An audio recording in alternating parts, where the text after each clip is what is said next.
Good morning, YouTube. The lights. I wish he'd park the other way. Let him put me in the sun. Anyway, God bless his heart. I love that man. Lots of us got kids that have been taught by their narcissistic other parent to hate themselves. Oh, mocked them, called them wimpy, pussy, laughed in their faces. I had one of them.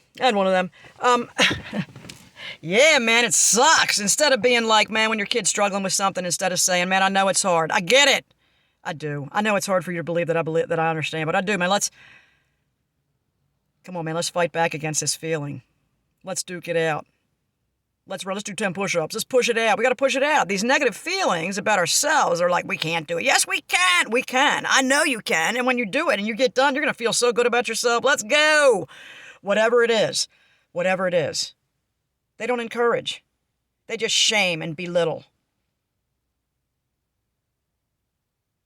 You know, it's like, damn. And then when they're adults, they need safe spaces because they weren't built up as kids. They were shamed. It's like, no.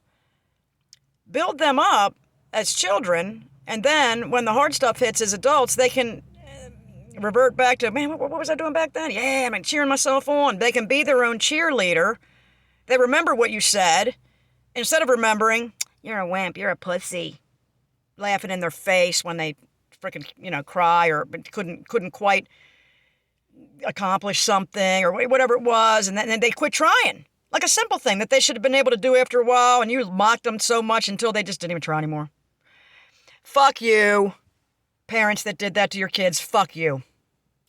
I know I damaged my kids in a lot of ways by being emotionally upset around them all the time because of what I was going through. But I know one thing's for sure. I never mocked them to their faces about, you're just pathetic, you're just wimpy.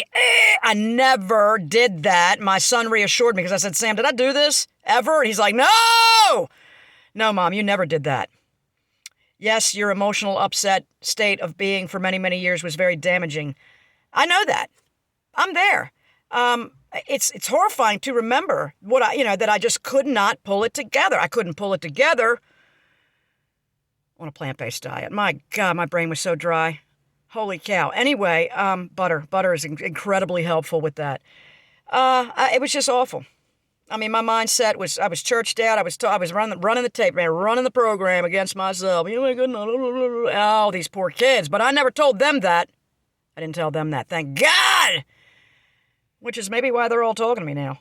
I don't know. But anyway, I feel bad for these youngsters who have fallen into these thought patterns because of asshole parents or grandparents or brothers or sisters that are older than them or younger than them that tell your other kid behind your back how fucked up they are. And I mean, narcissistic siblings can do this to you. I mean, it happened to me. It happened to my friend Beth, because she said her parents were wonderful, but she had an evil older brother that was so evil and would beat her and tell her horrible things about herself, and she was afraid to tell her. She didn't want to hurt her parents' feelings or something. Like, I'm not sure why she didn't tell. He might have told her he was going to kill her. And that's what my brother told me. I never told my parents what my brother was doing until I did.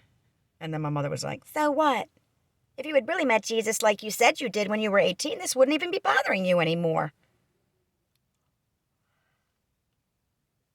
Okay. Click. No contact. That's it. You weren't horrified? You didn't say to your daughter, oh, I'm so sorry. I didn't know your brother was such a dick. I'm sorry. I didn't know. Had I known, I would have done something about it. That's the response that you're supposed to have when your adult child comes to you and says, hey, man, I was pimped out for a number of years by your golden child. It should be horror. It should be, I am so sorry, darling. I didn't know. Oh, my God. It explains so many things. It explains your behavior and how you were so depressed. And I'm so sorry. I didn't know. It explains why you chewed the skin off your hands with your whole childhood. It explains why. Nope. It was, so what? I mean, you're saved, right? Why do you care about what happened to you? What do you care about what happened to your body when you were a child or your psyche or your life or whatever, or your psychology? The only thing that matters is the afterlife. That's it. Fuck this life. Well, then why is this life so important to act right and be right and do right, church, if it doesn't matter? It's a trap. Get out of it. Look for the way out. It's here. The way out is within and out. You got to go through your own psyche and your own psychological bullshit to get out. Do it! Everybody run through your psychological problems. Get the fuck out of there. Get the fuck out of your head and stop forming new religions in your head for yourself. Stop it. Please. God, can we live in the natural world, please? This is where we're at. We got to live here. There's no other place. We can't go anywhere else. I mean, you might believe you can go to Pallades. You can go, nah, well, whatever. Go ahead, man. I mean, if you're happy believing all those things, great. But I think a lot of people aren't. And they're constantly struggling inside and pretending to be happy when they're not. They're not.